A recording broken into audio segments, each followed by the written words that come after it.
La suite des grandes gueules sur RMC, RMC Story. Si vous avez envie de discuter, d'interpeller, peut-être même de contredire nos grandes gueules, vous pouvez le faire à partir de 11h40 dans les GG. Pour ça, vous nous appelez dès maintenant 32-16. Vous pouvez interpeller par exemple Fatima Edbounoua, Maxime Yeddo, notre étudiant, ou encore Étienne Liebig, l'éducateur, sur Macron qui a peut-être mis fin à la polémique de Rugy. En tout cas, il a réagi hier depuis Belgrade.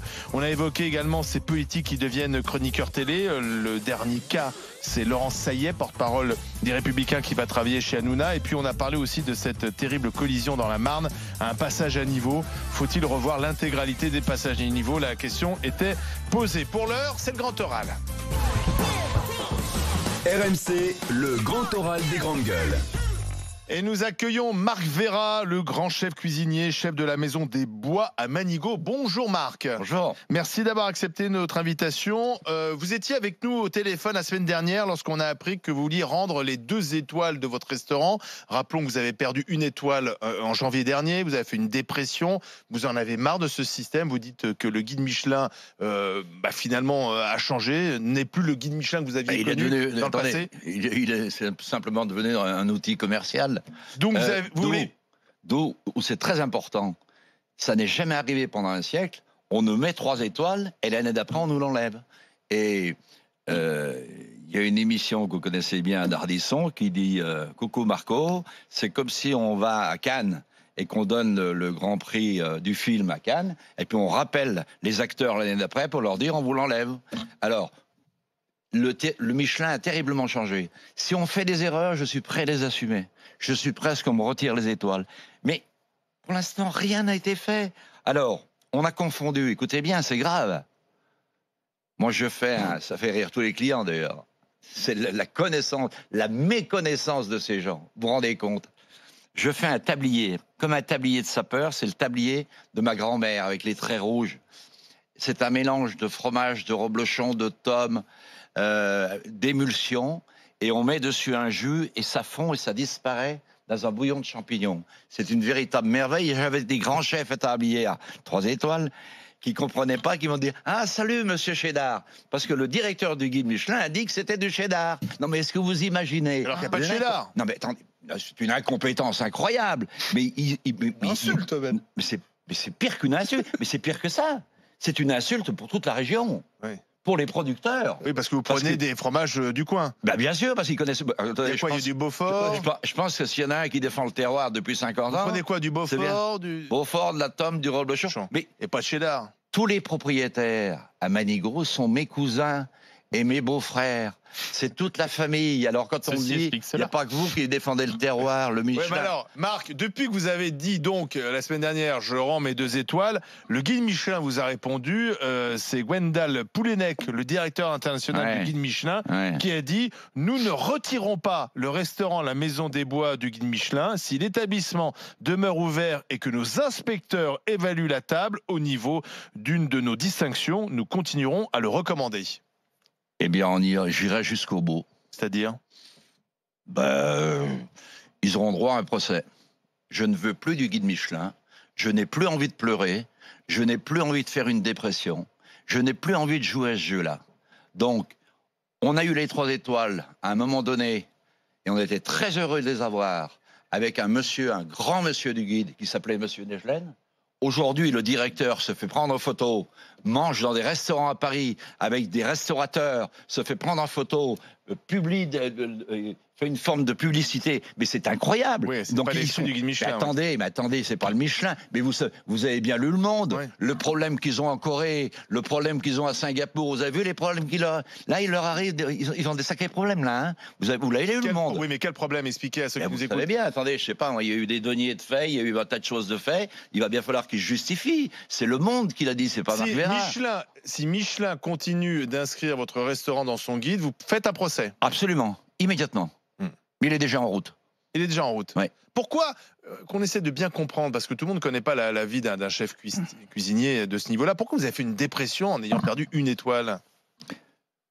Tout simplement, vous savez, quand vous avez votre équipe qui se réunit le matin à 6h30 et qui vous appelle, vous avez 40 employés, dont la moitié ont les larmes aux yeux.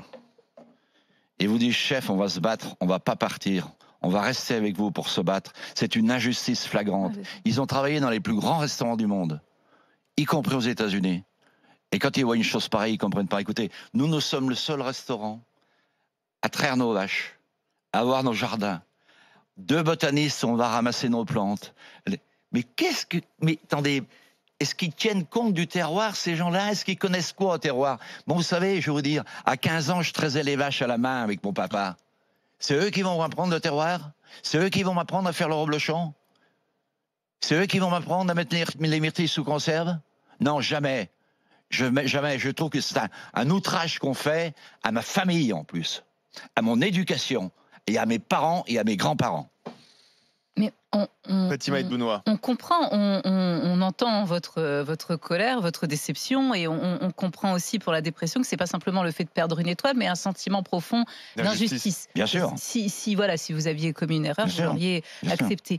Mais ce que j'ai du mal à comprendre, c'est est-ce que si là vous aviez eu les 3 étoiles, est-ce que vous seriez intéressé à ce système? Parce que là, vous mettez en cause le système Michelin dans son ensemble. Vous parlez d'un changement à la tête du Michelin. Est-ce que ça vous posait problème avant de perdre votre étoile? Vous n'avez pas écouté ce que je vous ai dit, madame. Pendant un siècle, ça n'est jamais arrivé.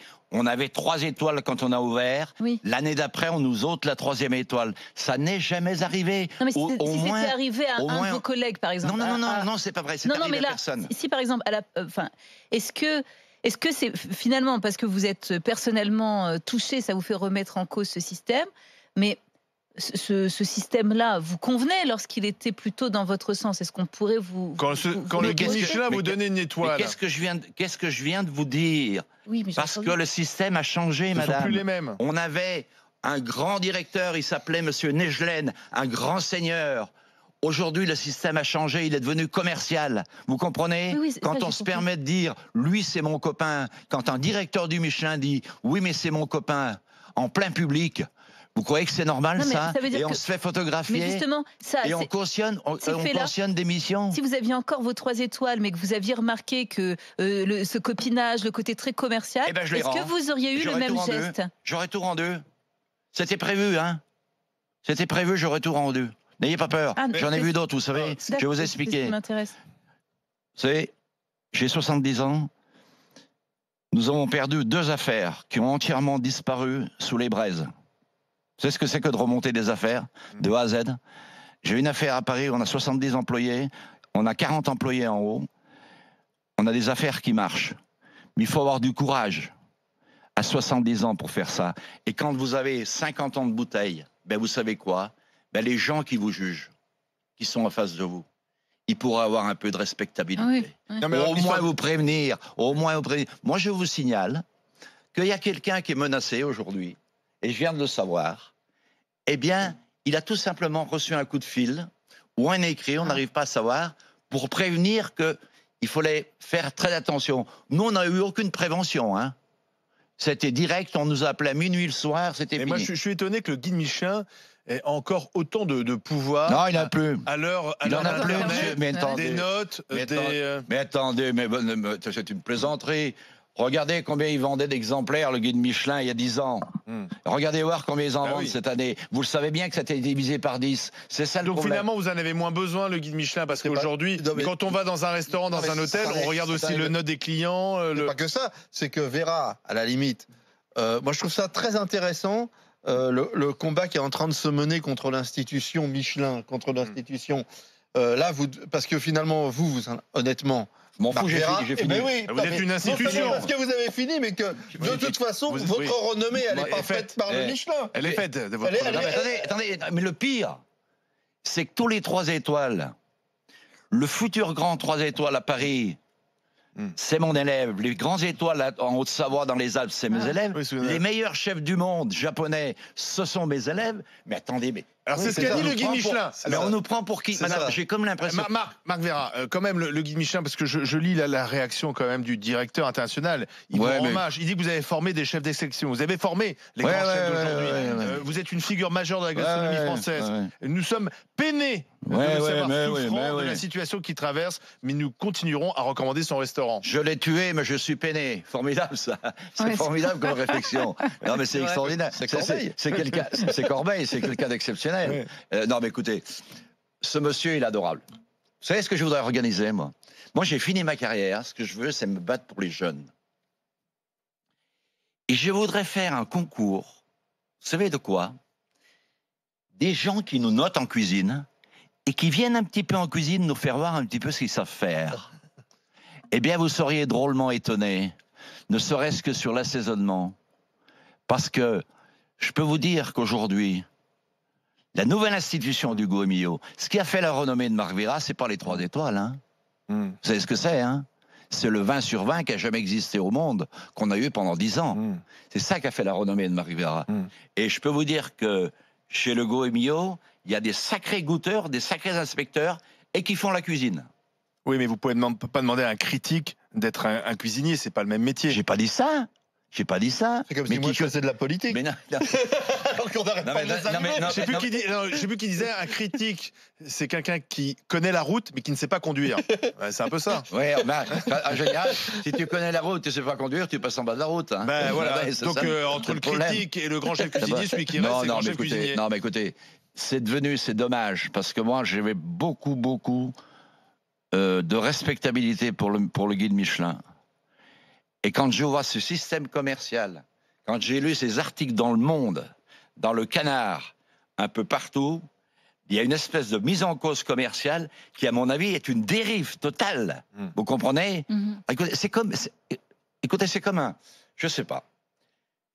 C'est comme un prof qui vous corrigerait les fautes d'orthographe. C'est au CP, au C2, au C2. Il fait plus de fautes que l'élève. Il fait plus de fautes que l'élève. Ça peut arriver peut-être. Et comment voulez-vous que ça fonctionne? Non, mais il faut être sérieux. C'est pas des gens sérieux, quoi. Et puis en plus, vous savez, nous où nous nous trouvons, nous avons investi une somme énorme. Suite à notre incendie, on est situé à 1850 mètres d'altitude. Et je vous invite tous à venir. Je peux vous dire que j'ai un paquet de copains journalistes. Attendez, on s'arrête un l'invitation va être notée. On s'arrête un instant sur cette invitation. Vous nous invitez tous à venir. Oui, monsieur. Très bien. Oui, monsieur. Écoutez, écoutez, on fait mieux que ça. Vous savez, moi, je m'occupe des myopathes, je m'occupe des gamins, du CP au CM2, je viens encore de Manigot, on les invite à cultiver notre jardin, on les invite à traire les vaches, on les invite à ramasser les œufs. On fait un travail d'exception au niveau de l'initiation, parce que c'est l'avenir. La nourriture, c'est l'avenir de nos enfants, c'est l'avenir de demain et d'après-demain. On va y revenir, ça. Tiens, c'est très intéressant sur la nourriture. On en parle beaucoup, justement, de cette nourriture, de ce retour au local. On parle aussi du véganisme. Vous allez dire ce que vous en pensez de tout ça dans un instant, dans les grandes gueules sur RMC, RMC Story. À tout de suite. RMC jusqu'à midi. Les grandes gueules.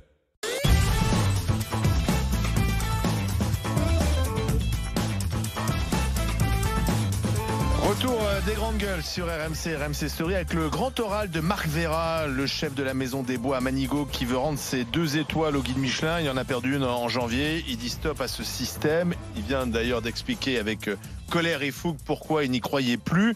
Question de Fatima Edbounoua. Est-ce que parce que vous avez fait une dépression, enfin en tout cas une grosse déprime, je pense que le fait de parler, ça vous permet aussi d'aller mieux. Est-ce que vous avez pensé à quelqu'un comme Loiseau? J'ai pensé exactement pareil. C'est exactement les mêmes symptômes, parce que Bernard était un des meilleurs amis. C'était une véritable injustice. Il savait même pas si c'était vrai ou pas, et il a passé à l'acte. Et vous savez, moi j'ai pensé beaucoup à lui. J'étais à 2 doigts de commettre l'irréparable. Et heureusement, j'ai eu mon ami avec moi, qui m'a ôté tout ce qu'il fallait autour de moi, parce que j'ai passé un moment terrible, un moment terrible de ma vie. Mais si vous voulez... Et pourquoi autant de pression? Mais cette pression, c'est eux qui nous la mettent. Le problème, c'est qu'on est prêt à l'accepter. Mais il ne fallait pas qu'on l'accepte au départ. On a bien été content de l'accepter. Moi, j'ai été très content d'accepter cette pression. C'est un jeu de con. Ouais. On était bien content d'accepter la pression, d'accepter les 3 étoiles, de se faire un nom, d'accepter des 20 sur 20, de se faire un nom. Mais vous savez, il n'y a pas que aujourd'hui. Hein. Vous savez, il y a la liste. hein, les 50 de la liste. Il y a la liste des 100. Vous savez, moi, je suis un paysan, je suis un vieux couillon de Manigot. Je peux vous dire une chose. En général, dans ma vie, j'ai toujours rebondi. Toujours. Je me suis toujours battu. Et j'avais un message de mes chefs ce matin qui disait « Un Savoyard comme toi, ça sait toujours rebondir. Et je ne me laisserai pas faire. » Alors, vous avez dit tout à l'heure la nourriture. Vous, ce qui compte, c'est aussi la façon dont vous proposez et vous mettez en valeur la nourriture de votre région, avec, vous avez parlé de vos vaches, de votre potager, etc. On est beaucoup aujourd'hui dans une réflexion là-dessus, on a envie de retrouver le goût des choses. On est parti très loin dans l'idée qu'on pouvait, avec la mondialisation, acheter nos fruits et légumes partout, manger des cerises l'hiver, etc. Et j'ai l'impression qu'il y a un mouvement un contrebalance, un retour justement au local. Vous le sentez, ça? Vous y avez participé? Mais moi, il y a 25 ans qu'on fait ça, mon pauvre. Il y a 25 ans. Non, mais oui, mais ça pouvait paraître ringard. Il y a 25 ans et aujourd'hui, ça devient la mode. C'est vrai. Mais c'est pour ça que ça me fait sourire. Je me permets de vous dire ça. C'est pas méchant parce que je vous adore. Non. Mais je veux dire, nous, il y a 25 ans qu'on fait ça. Les clients le savent. Les clients, ils vont arriver, mes botanistes, le matin, avec les herbes, avec l'aquilée millefeuille, avec le kénopode, avec toutes ces herbes. Mais qu'est-ce que vous faites avec ces herbes? Ils viennent sur la terrasse. Ils leur expliquent, voilà, ça, c'est ça. Et je pense que, sincèrement, s'il y a un mouvement à créer, puisque nous sommes, nous, soi-disant, les ambassadeurs de la bonne nourriture, les cuisiniers. En général, hein, je parle pas... La gastronomie, elle commence par le pot-au-feu, par une salade de tomates. Ça commence par là. Si on se prend par la main et qu'on exige des références, eh bien, on aura fait un geste pour l'humanité incroyable. Parce que on va certainement sauver une grande partie de la vie de nos enfants et de nos petits-enfants. Vous avez vu les statistiques ce matin sur les futures naissances? Le nombre de cancers sur 3 gamins à 2. Vous vous rendez compte si c'est grave? Mais c'est ça, mais ça fait trembler. Mais simplement, mais arrêtons ces pesticides, arrêtons tout. Écoutez, nous, on fait pousser nos légumes, ils poussent. C'est merveilleux. Ça pousse bien. On a des oui, mais vous nourrissez pas tout le monde aussi. C'est-à-dire qu'on a aussi utilisé les pesticides pour pouvoir produire à grande échelle et pouvoir nourrir aussi tout le monde. Non, mais attendez. Écoutez, on va pas attaquer ce débat, c'est un long débat. Est-ce que vous savez qu'avec la botanique mondiale, on peut encore nourrir 3 milliards de personnes? Personne ne le sait. C'est-à-dire une transformation. Et une transformation toute bête, c'est anti-intellectuelle, c'est-à-dire tu ramènes la chaleur du désert, tu la ramènes en Europe, tu vois. T'amènes bien le gaz d'Ukraine dans des tuyaux qui vont jusqu'à Annecy, on peut bien, non? Moi, je pense que l'humain, il est extraordinaire. Il a des choses extraordinaires à faire valoir. Un tiers, regardez, cher ami, un peu plus d'un tiers de la marchandise est gaspillée. Passe à la poubelle. Avec ce tiers-là, 5% nourrit les gens qui meurent de faim sur la Terre. On va nourrir encore 1,5 milliard de personnes. Mais commençons par le commencement. Il y a des choses simples à réaliser. C'est des gestes simples. Et dans votre cuisine, on gaspille jamais? Ça, je peux vous dire que là, attention les fessées, hein, parce que moi, j'avais un papa, on était 5 gosses, je peux vous dire que s'il restait un morceau de pain à côté de l'assiette, je peux vous dire qu'on vous rappelait à l'ordre. On avait 5 ampoules chez nous. Hein. Une à l'écurie, une dans la chambre, une à la cuisine, c'est pas compliqué. Je vivais avec mes parents, mes grands-parents, ma sœur. Tu la fermais pas une fois, tu avais compris. Hein. C'était un coup le grand-père, un coup la sœur, etc. Mais c'était l'écologie avant l'heure. Mais oui. C'était formidable. Ils étaient écologistes. Pourquoi ils étaient? Parce qu'ils étaient économistes. Ils étaient économes. Ils étaient économes, pardon. Non, mais ils étaient écolos parce qu'ils étaient économes. Mais oui, ils étaient écolos parce qu'ils étaient économes. Maintenant, c'est une société de surconsommation. Mais parce que parce que tout ça, on l'a un peu avec abondance. Il n'y a que le consommateur qui fait changer les habitudes. En fait, c'est que la pression du consommateur. Les industriels, ils ont pas d'idée toute faite. Hein. Si demain on arrête d'acheter un certain nombre de produits, ils les fabriquent. D'ailleurs, ils se mettent à faire du bio maintenant. Mais d'ailleurs, ils font tous du bio. Et d'ailleurs, dans le bio, on doit exiger. Maintenant, il va falloir qu'on passe à des vraies exigences parce que faire du bio industriel, c'est pas non plus du bio. Donc, on va devoir maintenant rentrer un peu dans les détails. Mais vous savez, ne pas se contenter du mot bio sur la boutique. Moi, je suis très optimiste. Vous savez pourquoi? Parce que tous ces jeunes que je reçois je les reçois depuis 15 ans. Il y en a donc qui sont mariés, qui viennent avec leur bébé. Et puis, quand ils sont venus, une quinzaine d'années, ou le bio, Vera, enfin, ils viennent avec le bébé, ils vous disent, immédiatement, ils vous disent, vous savez qu'on a pensé à vous, hein, tout ce que vous nous avez dit, on a changé nos habitudes alimentaires. Il y a une espèce de prise de conscience extraordinaire. Non, mais le problème, c'est l'éducation. Mais c'est que pour l'instant, on n'est encore pas passé à l'action. On a donc pris conscience de tout ça, mais on n'est pas passé à l'action. Vous allez en Norvège, moi j'arrive de Norvège et de Suède, il y a des fermes. Écoute, c'est extraordinaire. Il y a des fermes où il y en a qui font que des fruits, d'autres qui font que de la viande. Ça fait la queue, ils ne peuvent plus prendre de clients. Et ils sont en train de tuer les grandes surfaces. C'est même ce que on en parlait un petit peu hors antenne, parce que là, on a parlé des médicaments, enfin des aliments médicaments, même alicaments, on va dire, pour le bien de la santé, mais c'est aussi pour le bien du corps, la santé physique, mais c'est aussi la santé mentale, puisque vous parlez de la nature comme thérapie, avec finalement des parcours aussi pour les enfants dans ce que vous mettez en place. Et ça, je pense que c'est aussi vers ce genre de choses. C'est très bien, vers ça. Vous venez de dire. Je suis très touché. Je vais vous dire pourquoi. Parce que mon meilleur ami, qui a eu quelques fatigues à un moment donné, vous le connaissez tous, il s'appelle Jacques Weber. Jacques Weber, l'acteur. Il est venu chez moi et on a commencé à cueillir ensemble. Et tous les ans, il vient chez moi cueillir.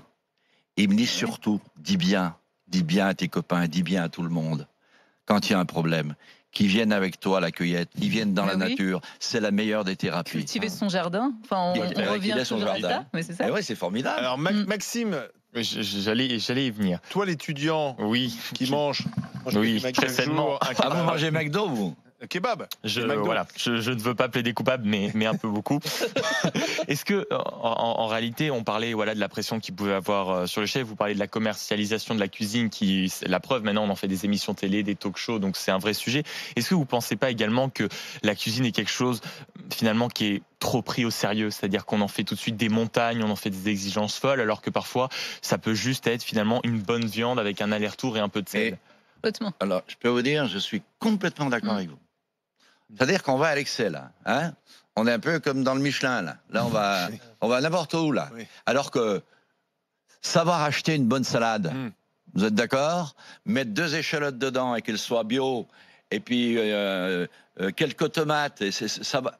Mais c'est fondamental. Mais pourquoi aller plus loin? Mais plus loin, c'est un métier après. Oui. Et ça ne nous empêche pas de prendre un jour un livre de cuisine, de regarder, et d'essayer de faire pareil. Essayer de faire pareil et de faire une recette. Et c'est tout à fait judicieux ce que vous venez de dire. C'est très bien. Mais entre nous, est-ce que de temps en temps, un bon burger... Non, ça, écoutez, cher ami, je veux bien je vous ai dit, je vous invitais. D'accord? Je note.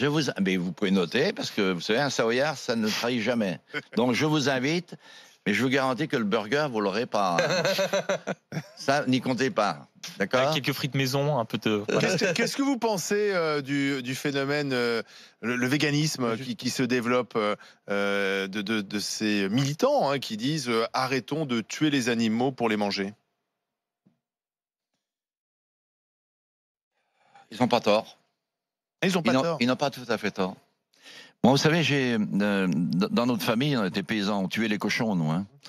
On tuait 20 ou 30 cochons, on tuait des agneaux, on tuait... vous savez, on avait une ferme d'hôtes.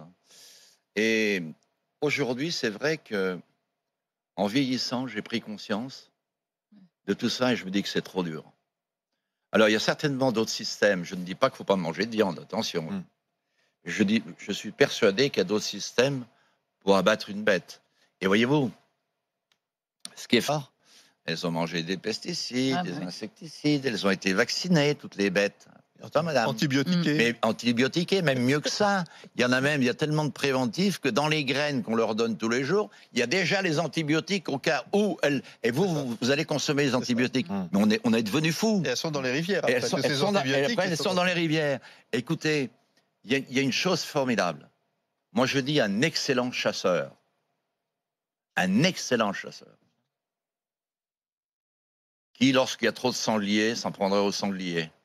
Mais un excellent, hein. Je ne veux pas qu'il souffre. La bête souffre. Mais vous vous rendez compte, la viande que vous mangez, elle n'a pas d'antibiotiques. Il a mangé que des racines, que des ronces, que des choses merveilleuses. c'est formidable. Mais moi, je suis de moins en moins, c'est vrai, je suis de plus en plus touché quand on tue les bêtes. Et pourtant, dans notre ferme, on en a abattu beaucoup. Et justement, je vais vous poser une question à ce sujet. Dans les restos véganes, j'ai vu que les chefs étaient obligés de recomposer à partir sans utiliser de viande, etc., obligés de trouver des nouveaux goûts, obligés de chercher quelque chose de différent. Est-ce que ça peut être excitant aussi sur le plan de la création Mais tout ce que vous dites là est formidable. Nous, c'est vrai que nous, on appelait ça pas ça le vegan, c'était le végétal, il y a 30 ans. Je faisais déjà du foie gras végétal. Le problème, c'est que... Ouais, 100% végétal. Le problème, c'est que c'est bien beau la diversité. Attention aux additifs. Est-ce que vous comprenez? Attention aux gélifiants, attention aux xanthaces, attention à tout ça. Et quand vous allez dans les cuisines, vous risquerez d'être bien surpris. Donc, il faut faire très attention. C'est juste pour ça qu'il faut un juste milieu, une juste limite. On a les plus grands cuisiniers du monde en France. On a des gens extraordinaires. Je peux vous dire que moi, je suis allé manger chez des gens qui faisaient du vegan, du vrai vegan. C'était superbe. Il y a une autre tendance, mais qui est moquée. C'est alors franchement personnellement je pense que j'ai jamais mangé dans un restaurant étoilé. En revanche, il y a cette image qu'on a du restaurant étoilé où finalement on a très peu dans l'assiette et puis il y a tout un jargon qui va nous faire rêver. On a plus de mots que de mets finalement.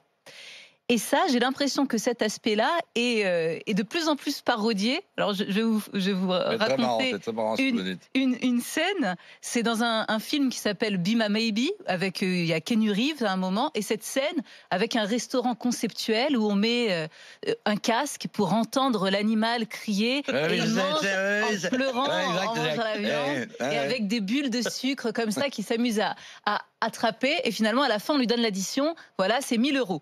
Et effectivement, il y a cette image qui est là et que j'ai souvent lorsqu'on me parle. Savoyard, il n'avait pas pensé à ce truc-là. Ça peut gagner des sous. Ça peut gagner des sous.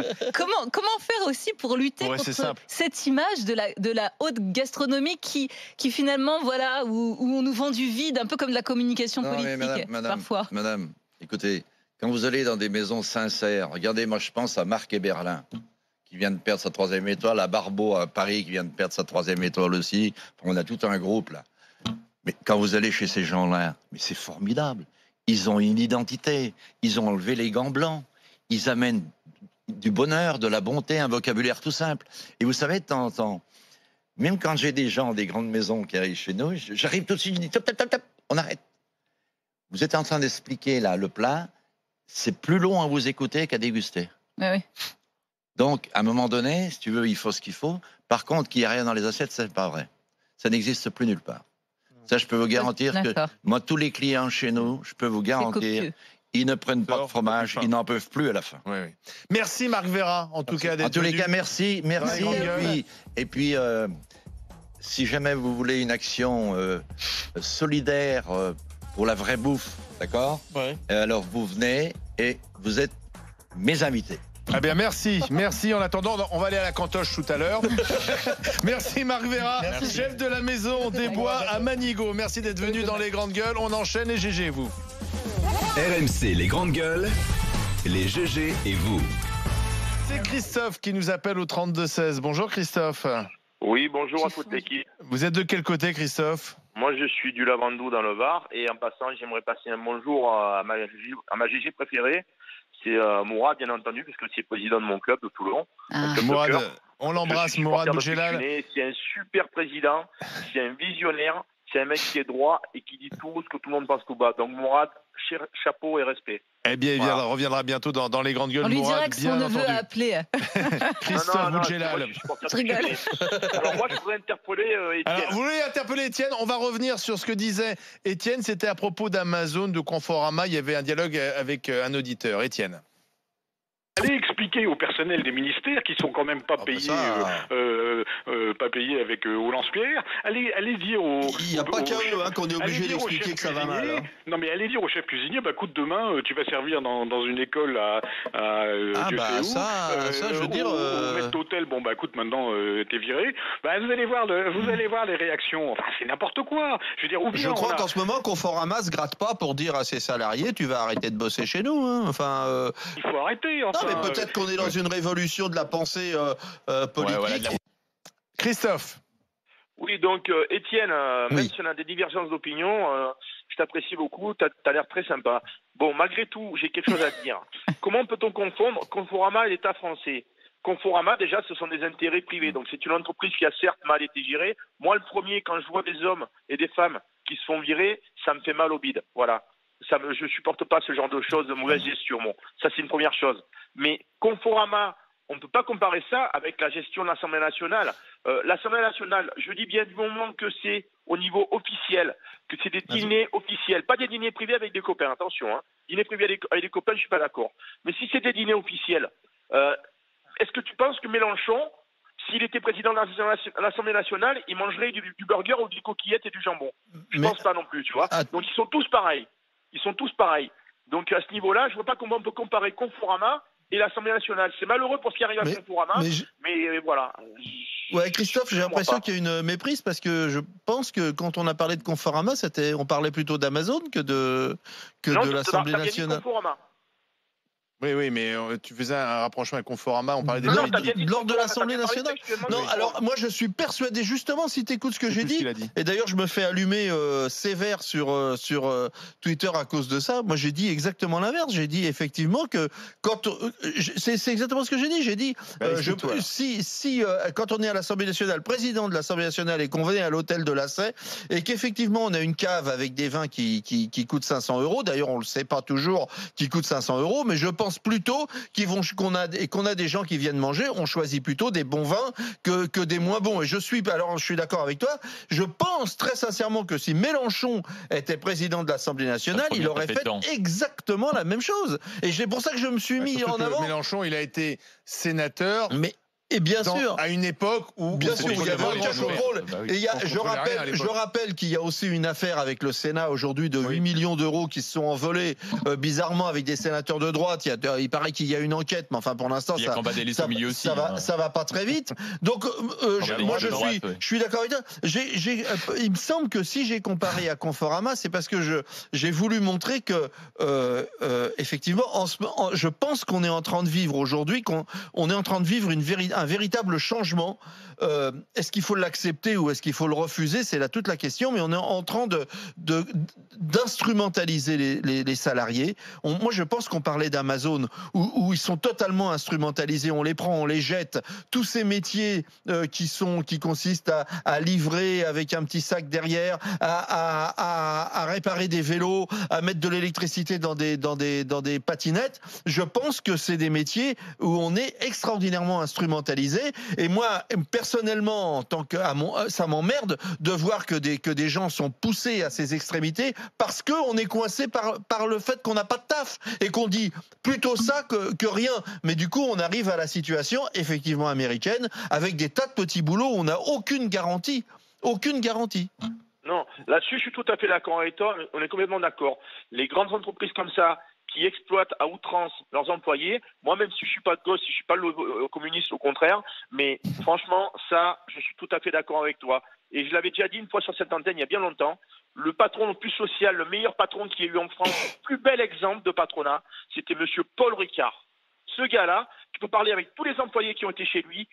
S'il pouvait lui faire une statue, il lui ferait. Mais c'était l'époque de Michelin, c'était l'époque de l'entreprise paternaliste. Alors donc, on était dans un mode de réflexion différent, moins américanisé déjà. Merci Christophe d'avoir appelé au 32-16. Tiens, on parlait d'Amazon dans un instant. Olivier qui travaille chez Amazon et qui veut interpeller Fatima parce que lui il trouve que ses conditions de travail sont très bonnes. Dialogue à suivre sur RMC Story. RMC, 9h midi, les grandes gueules.